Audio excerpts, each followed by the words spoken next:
Assalamualaikum warahmatullahi wabarakatuh. Nama saya Dewi Nurlaini dari Prodi Ilmu Al-Quran dan Tafsir semester 2 Fakultas Usuluddin dan Dakwah YIN Kediri. Video ini saya buat guna memenuhi tugas mata kuliah Filsafat Umum yang dibimbing oleh Bapak Saiful Mujab. Di sini saya akan menjelaskan tentang Plato dan pemikirannya. Plato adalah seorang filsuf Yunani dan matematikawan Yunani, penulis Philosophical Dialogue, dan pendiri akademik Platonik di Athena, sekolah tinggi pertama di dunia barat. Ia lahir sekitar 427 sebelum Masehi dan meninggal pada 347 sebelum Masehi. Ia adalah murid Sokrates. Pemikiran-pemikirannya pun banyak dipengaruhi oleh Sokrates. Ia guru dari Aristoteles. Karyanya yang terkenal adalah Republik atau dalam bahasa Yunani Politeia yang berarti negeri.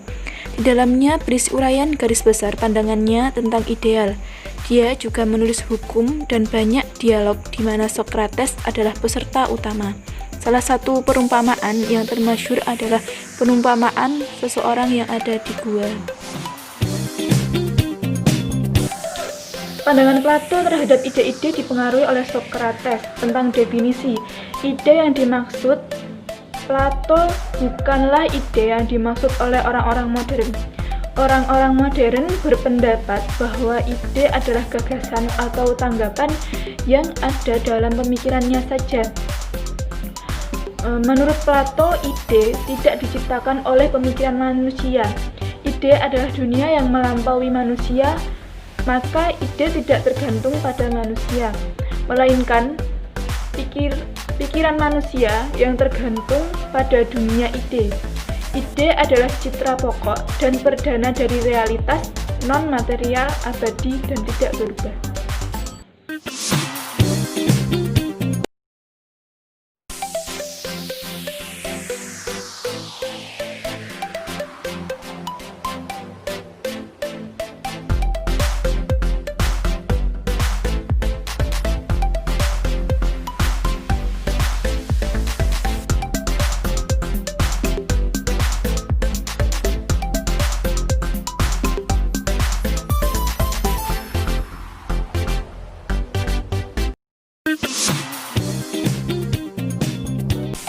Dunia ide adalah dunia yang hanya terbuka bagi rasio kita. Dalam dunia ini tidak ada perubahan. Semua ide bersifat abadi dan tidak dapat diubah. Di dunia ide semua sempurna. Hal ini tidak hanya merujuk pada barang-barang kasar yang bisa dipegang saja, tapi juga mengenai konsep pikiran, hasil buah intelektual. Misalkan saja konsep tentang kebaikan dan kebenaran.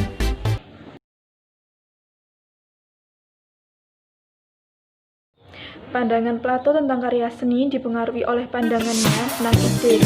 Sikapnya tentang karya seni sangatlah jelas dalam bukunya Republik. Plato memandang negatif karya seni. Ia menilai karya seni sebagai mimesis. Menurutnya, karya seni hanyalah tiruan dari realita yang ada. Yang asli itu hanya ada dalam ide. Idelah yang lebih indah, lebih baik, dan lebih unggul. Plato tentang keindahan dipengaruhi pemahamannya tentang dunia indrawi. Plato berpendapat bahwa keindahan yang sesungguhnya terletak pada dunia ide. Ia berpendapat bahwa kesederhanaan adalah ciri khas dari keindahan, baik dalam alam semesta maupun dalam karya seni. Namun tetap saja keindahan yang ada di alam semesta ini semu dan keindahan yang masih tingkat rendah.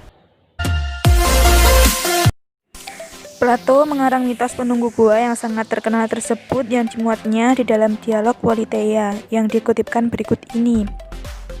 Manusia dapat dibandingkan dengan demikian, katanya, dengan orang-orang tahanan yang sejak lahirnya terkurung dan terbelenggu di dalam gua. Di belakang mereka ada api yang menyala sementara mereka hanya dapat menghadap ke dinding gua. Beberapa orang budak belian berjalan-jalan di depan api itu sambil memikul bermacam-macam benda. Hal itu mengakibatkan bermacam-macam bayangan yang jatuh pada dinding gua.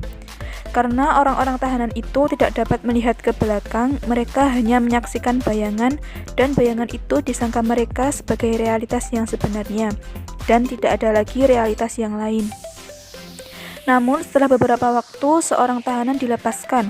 Ia melihat di belakang mereka, yaitu di mulut gua ada api yang menyala.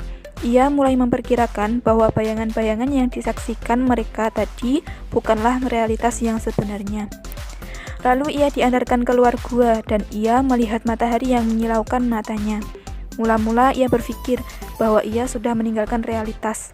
Akan tetapi berangsur-angsur ia pun menginsafi bahwa justru itulah realitas yang sebenarnya dan ia menyadari bahwa dulu ia belum pernah menyaksikannya. Lalu ia kembali ke dalam gua, ke tempat kawan-kawannya yang masih diikat di situ. Ia bercerita kepada teman-temannya bahwa yang dilihat mereka pada dinding gua itu bukanlah realitas yang sebenarnya, melainkan hanya bayangan. Namun kawan-kawannya tidak mempercayai perkataannya, dan seandainya mereka tidak terbelenggu, pasti mereka akan membunuh siapa saja yang mencoba melepaskan mereka dari belenggunya. Kalimat terakhir ini mengiaskan kematian Sokrates. Mitos ini menjelaskan bahwa gua adalah dunia yang dapat ditangkap oleh indera.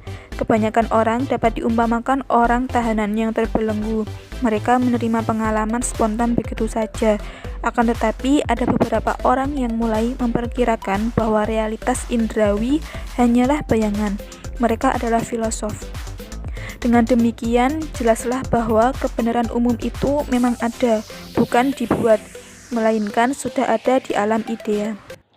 Sekian dari saya, semoga video ini bermanfaat. Bila ada kurang lebihnya, saya mohon maaf. Wassalamualaikum warahmatullahi wabarakatuh.